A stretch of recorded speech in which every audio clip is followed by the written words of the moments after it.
Welcome students. This is Jedurka sir here.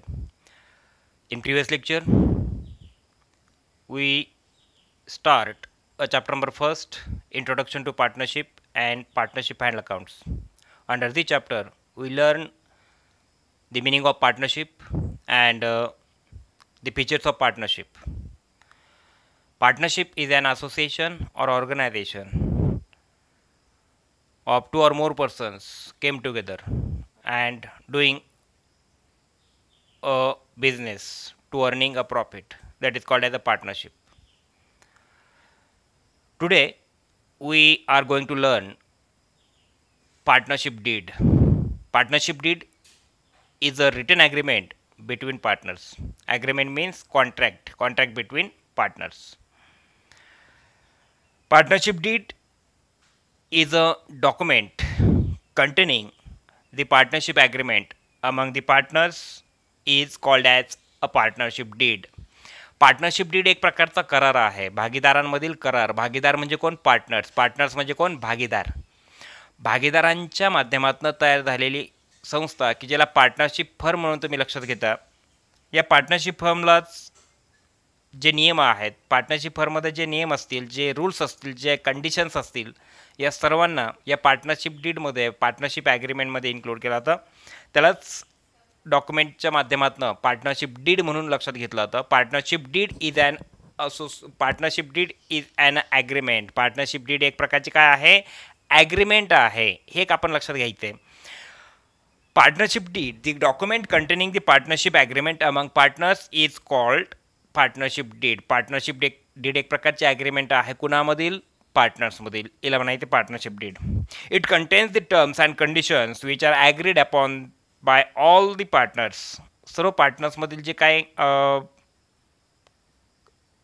सर्व पार्टनरने दर्शवलेली सहमती या पार्टनरशिप डीडला असते. It contains the terms and conditions. या पार्टनरशिप डीडमध्ये कुठले कंटेन्स असतात? की टर्म्स अँड कंडिशन्स, नियम आणि अटी या पार्टनरशिप डीडमध्ये काय असतात?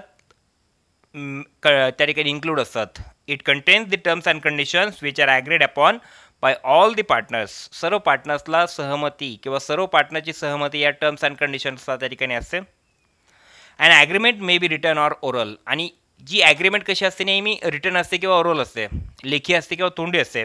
दी agreement may be written or oral, but when it's written it is called a deed. मात्र ज्यावेळेला ज्यावेळेला ॲग्रीमेंट पार्टनर्समधील रिटर्न असते, लिखित स्वरूपात असते, त्याच वेळेला मात्र is called as a deed. त्याला डीड म्हणून ओळखलं जातं. लक्षात आलं आहे की at the time of partnership deed in return form that is called as a partnership deed. त्याला पार्टनरशिप डीड किंवा त्याला डीड म्हणून तुम्ही लक्षात घेता. Deed means agreement. Deed means एक प्रकारचा कॉन्ट्रॅक्ट. या प्रकारे आपण लक्षात घ्यायचे.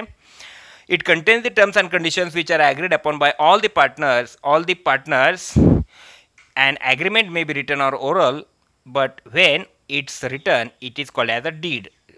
जर ॲग्रीमेंट रिटर्न असेल तरच त्याला त्या ठिकाणी काय म्हणायचं आहे? डीड म्हणून ओळखलं जातं.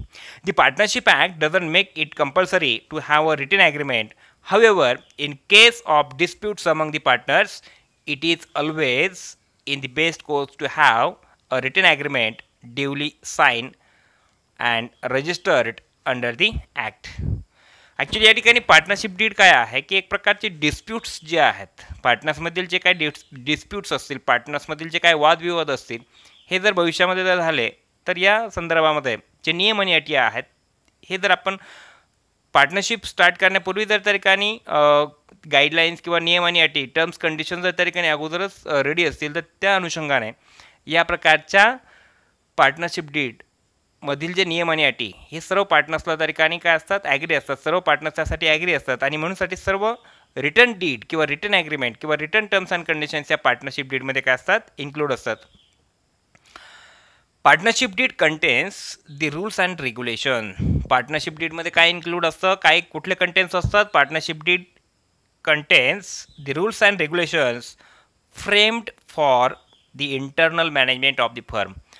पार्टनरशिप फर्मच्या इंटरनल मॅनेजमेंटकरिता या प्रकारचे जे काही रूल्स रेग्युलेशन्स असतील इवन पार्टनर्सकरिता किंवा जे काय मॅनेजमेंट असेल त्यांच्याकरिता या प्रकारे जे रूल्स रेग्युलेशन्स फ्रेम केली जातात त्या सर्व रूल्स रेग्युलेशनचा समावेश या पार्टनरशिप डीडमध्ये केलेला असतो. It is also an article of partnership. Partnership डीडलाच काय म्हणून ओळखलं जातं? It is also called as a article of partnership. Article of partnership म्हणजेच काय की पार्टनरशिप फर्मची जी नियमावली आहे, आर्टिकल्स ऑफ पार्टनरशिप म्हणजे काय, भागीदारी संस्थेची जी नियमावली म्हणून देखील या पार्टनरशिप डीडला ओळखलं जातं. यातनं आपल्याला समजलं की partnership deed is a written agreement between partners. Agreement means करार, भागीदारांमधील जो काय करार असेल, लेखी स्वरूपातील करार, की ज्याला पार्टनरशिप डीड म्हणून तुम्ही लक्षात घेता, की ज्यामध्ये internal rules and regulations include असतात, की जे frame for internal management of the firm, की जे इंटरनल मॅनेजमेंट जे आहे फर्मचं त्याकरिता काय केले असतात, हे सर्व रूल्स रेग्युलेशन्स फ्रेम केले असतात. आणि रूल्स रेग्युलेशन्स ही सर्व या पार्टनरशिप फर्मला काय करावं लागतात, फॉलो करावे लागतात, की ज्याला पार्टनरशिप डीड म्हणायचं आहे. मग contents of the partnership deed. आता पार्टनरशिप डीडमध्ये कुठले कंटेंट्स असतात, कुठले घटक त्या ठिकाणी आपल्याला लक्षात घ्यायचे आहेत की जी पार्टनरशिप डीडमध्ये समाविष्ट असतात, की नंबर फर्स्ट तर आपण बघितलं name and address of the firm and its main business. Partnership फर्मचा नेम काय असेल, पार्टनरशिप फर्मचा त्या ठिकाणी ॲड्रेस काय असेल, किंवा पार्टनरशिप फर्मचा जो काय मेन बिझनेस आहे, कुठल्या प्रकारचा बिझनेस पार्टनरशिप फर्मकडनं कॅरी केला जातो आहे, रन केला जातो आहे, त्या सर्व टर्म्स, सर्व कंटेंट्स या पार्टनरशिप डीडमध्ये इन्क्लूड केले असतात. Number second, name and address of all the partners. सर्व पार्टनरची जी काय नेम अँड ॲड्रेस, सर्व पार्टनरची नावं आणि पत्ते ही त्यामध्ये नमूद केले असतात. And duration of the partnership. आणि पार्टनरशिप फर्मचं जे काही ड्युरेशन असेल, पार्टनरशिप फर्मचा जो काय कालावधी असेल, suppose 5 years, 10 years, 20 years, 50 years, 100 years, याप्रमाणे हे जे काही ड्युरेशन असेल हे देखील त्यामध्ये इन्क्लूड केलं असतं.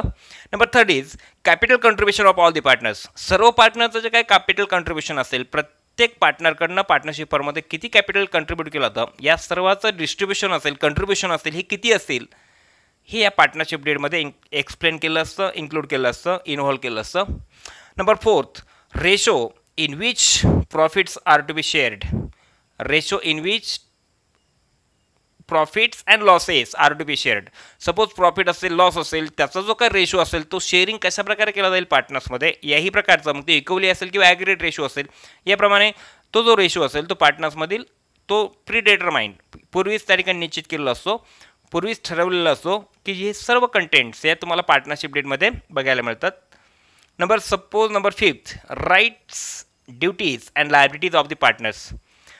पार्टनरचे अधिकार, राईट्स, ड्युटीज, पार्टनरची कर्तव्ये and liabilities of the partners. आणि पार्टनरच्या ज्या काय देयता आहेत या सर्वांचा समावेश पार्टनरशिप डीडमध्ये इन्क्लूड केला असतो. Rights, duties and liabilities of the partners. पार्टनरचा अधिकार, पार्टनरची कर्तव्य किंवा पार्टनरच्या ज्या काय लायबिलिटीज आहेत या सर्वांचा समावेश पार्टनरशिप डीडमध्ये केला असतो. Number 6, provision related to admission, retirement, death etcetera of the partner. Partners regarding admission असेल, रिटायरमेंट असेल, डेथ असेल, या सर्वांच्या रिगार्डिंग ज्या काही प्रोव्हिजन्स असतील या सर्व प्रोव्हिजन्स पार्टनरशिप डीडमध्ये इन्क्लूड केले असतात. Rate of interest on capital. Rate of interest on capital. Interest on कॅपिटलवरती किती इंटरेस्ट त्या ठिकाणी पे करायचे. सपोज पार्टनर्स बिझनेसला कॅपिटल प्रोव्हाइड करतात, मात्र पार्टनर्सला त्या कॅपिटलवरती किती इंटरेस्ट पे केला जाईल पार्टनरशिप फर्मकडनं, तो देखील इंटरेस्ट या पार्टनरशिप डीडमध्ये अगोदरच मेन्शन केला असतो, रजिस्टर्ड केलेला असतो. Rate of interest on capital. Loan, पार्टनर्सकडनं सपोज लोन घेतलं असेल पार्टनरशिप फर्मने, तर त्या पार्टनर्सकडनं घेतलेल्या लोनवरती पार्टनरशिप फर्मला किती इंटरेस्ट पे करायचं आहे. सपोज ड्रॉइंग्स म्हणजे काय, ड्रॉइंग्स म्हणजे पार्टनरने पार्टनरशिप फर्ममधनं जर काही अमाऊंट ॲडव्हान्समध्ये जर टेकन ओव्हर केली असेल तर त्या अमाऊंटवरती पार्टनरशिप फर्मकडनं किती इंटरेस्ट वसूल केला जाईल त्या पार्टनर्सकडनं, त्याला ड्रॉइंग्स म्हणायचे, इंटरेस्ट ऑन ड्रॉइंग्स. तर या सर्व ज्या काय इंटरेस्टचा जो काय रेट असेल तो या पार्टनरशिप डीडमध्ये इन्क्लूड केलेला असतो. नंबर नेक्स्ट आहे सॅलरीज, कमिशन एक्सेट्रा. ॲक्च्युली पार्टनर्सला सॅलरी दिली जाते, कमिशन दिलं जातं आहे. याही संदर्भामधील if payable to any partner, जर एखाद्या पार्टनरला जर त्या ठिकाणी सॅलरी कमिशन जर पे केलं जात असेल तर ते किती दिलं जाईल, कशा प्रकारे दिलं जाईल, या सर्व प्रकारच्या टर्म्स कंडिशन्स या पार्टनरशिप डीडमध्ये इन्क्लूड केल्या असतात. Number next, settlement of account on dissolution of the firm. Partnership firm dissolve केली जाते आहे, पार्टनरशिप फर्म जर विसर्जित केली गेली आहे, पार्टनरशिप फर्म जर थांबवले, पार्टनरशिप फर्मकडनं जो केला जाणारा बिझनेस आहे तो जर थांबवला जात असेल तर त्याही संदर्भामध्ये अकाउंट्स कशाप्रकारे सेटल केले जातील. Settlement of account on dissolution of the firm. Partnership firm dissolve केली जाते आहे, मात्र त्याच्या संदर्भातील ज्या काय अकाउंट सेटलमेंटच्या ज्या काय प्रोसेस आहेत त्या देखील अगोदर स्पिरिट डिटरमाइनने फिक्स केलेलं असतं, तर त्या पार्टनरशिप डीडमध्ये इन्क्लूड केल्या असतात. Number next, method of settlement of disputes among the पार्टनर्समधील जे काही डिस्प्यूट्स आहेत, पार्टनर्समधील जे काही वादविवाद होत असतील, तर त्याच्याही संदर्भातील ज्या काही सेटलमेंट्स असतील, त्याही संदर्भातील काही प्रोव्हिजन्स असतील, तर त्या कशा प्रकारे सेटल केल्या जातील याही प्रकारच्या सर्व कंटेंट्सचा समावेश या पार्टनरशिप डीडमध्ये केला जातो. आणि number last, any other matter relating to the conduct of business. आणि बिझनेस कंडक्ट करण्यामध्ये एनी अदर मॅटर्स की जे पार्टनरशिप डीडच्या संदर्भामध्ये असतील ते सर्व या पार्टनरशिप डीडमध्ये मेन्शन केले असतात याप्रमाणे. सपोज तुम्ही या ठिकाणी पार्टनरशिप डीडच्या माध्यमातून तुम्हाला एक त्या ठिकाणी फॉर्मॅट दिलं की पार्टनरशिप डीड कशा प्रकारे आहे, जसं की या ठिकाणी भारतीय गैर न्यायिक म्हटलं आहे, ₹100 किंवा ₹100 या प्रकारचा जो तुम्हाला पार्टनरशिप डीडचा फॉर्मॅट दिलेला आहे तो तुम्ही बघू शकता की कशा प्रकारे डीड ऑफ पार्टनरशिप, त्यामध्ये मेन्शन काय केलं की deed of partnership is made on between, suppose made on date month year between या प्रकारे मेन्शन केलं. या प्रकारे तुम्ही फॉर्मॅट बघू शकता की ह्याला म्हणायचे पार्टनरशिप डीड, ही तुम्हाला स्क्रीनवरती मागे दिसत आहे या पद्धतीने. तर अशा पद्धतीने कंटेंट्स ऑफ पार्टनरशिप डीड आपण लक्षात घ्यायचे की पार्टनरशिप डीड म्हणजे काय. Next content just like importance of partnership deed. Partnership डीडचे जे काही इम्पॉर्टन्स आहे ते आपण या ठिकाणी अभ्यासतोय की partnership deed is an important document. Partnership deed is a very important document because it is the written agreement which contains all the terms and conditions of the partnership business. Partnership business किंवा partnership deed एक प्रकारचा important document आहे, महत्त्वाचा document आहे. का तर it is return agreement, का तर ही काय आहे, एक प्रकारचं लेखी स्वरूपातील एक ॲग्रीमेंट आहे, लेखी स्वरूपातील एक करार आहे, which contains all the terms and conditions, की ज्यामध्ये सर्व टर्म्स अँड कंडिशन्स, सर्व नियम आणि अटी त्यामध्ये इन्क्लूड असतात of the partnership business. Partnership business regarding सर्व रूल्स अँड रेग्युलेशन्स, सर्व टर्म्स अँड कंडिशन्स या पार्टनरशिप डीडमध्ये काय असतात, इन्क्लूड असतात. आणि म्हणूनसाठी पार्टनरशिप डीड एक प्रकारचा काय आहे, इम्पॉर्टंट डॉक्युमेंट आहे. It forms the basis of mutual relationship among the partner. आणि ही जी पार्टनरशिप डीड आहे ही अस्तित्वामध्ये येते, पण कशाच्या माध्यमातून येते, it forms the basis of mutual relationship among the पार्टनर्समधील जे काय रिलेशनशिप आहे त्या माध्यमातून ही पार्टनरशिप ॲग्रीमेंट काय होते, फॉर्ममध्ये येते, अस्तित्वामध्ये येते. More partnership deed regulates rights. Partnership deed regulates the rights, duties and liabilities of all the partners as well as a firm. Partnership deed कोणाला रेग्युलेट करते, partnership deed regulates the rights, duties and liabilities of the partners as well as the firm. Partnership firm भागीदारांचे जे अधिकार आहेत, कर्तव्य आहेत, ज्या liabilities आहेत, इवन पार्टनरशिप फर्मच्याही अधिकार, पार्टनरशिप फर्मच्याही ज्या काही ड्युटीज आहेत किंवा लायबिलिटीज आहेत यांना रेग्युलेट करणारी पार्टनरशिप डीड आहे. So by having partnership deed, partners disputes in future may be avoided. की पार्टनरशिप डीडच्या माध्यमातून पार्टनर्समधील जे काय फ्युचर डिस्प्यूट्स असतील ते अवॉइड करण्याचं काम या पार्टनरशिप डीडच्या माध्यमातून केलं जातं. नेक्स्ट काय मेन्शन केलं यामध्ये, हेन्स आणि म्हणून it is always in favour, hence it is always in favour to have a written agreement. आणि म्हणूनसाठी ॲग्रीमेंट कशी असावी लागते, लेखी स्वरूपातील असावी लागते. या प्रकारे पार्टनरशिप डीड ही नेहमी कशी असते, रिटन फॉर्ममध्ये असते. Just like a partnership deed duly sign by all the partners, की पार्टनरशिप डीड सर्वांकडनं त्या ठिकाणी तिला काय असते, स्वीकृती असते. And registered under the Indian partnership act 1932. आणि पार्टनरशिप डीड ही रजिस्टर्ड असते कशाच्या माध्यमातून, इंडियन पार्टनरशिप ॲक्ट 1932 अंडर. या पद्धतीने आपण ही पार्टनरशिप डीड जी आहे किंवा इम्पॉर्टन्स ऑफ पार्टनरशिप डीड ही या ठिकाणी समजून घेतली आहे. फर्स्ट नंबर चॅप्टर आपण अभ्यासतोय पार्टनरशिप फायनल अकाउंट किंवा introduction to partnership and partnership final accounts. या चॅप्टरमध्ये आपण meaning of partnership, features of partnership and partnership deed, त्यामध्ये meaning of partnership deed and contents of partnership and importance of partnership deed, ही सर्व contents आपण यामध्ये study केली आहेत. या व्हिडिओमध्ये पार्टनरशिप डीड आपण समजून घेतली आहे. नेक्स्ट व्हिडिओमध्ये आपल्याला त्या ठिकाणी प्रोव्हिजन्स ऑफ पार्टनरशिप ॲक्ट 1932 ज्या असणार आहेत त्या समजून घ्यायचे आहेत. तत्पूर्वी ह्या व्हिडिओमध्ये आपण इथे थांबतो आहे.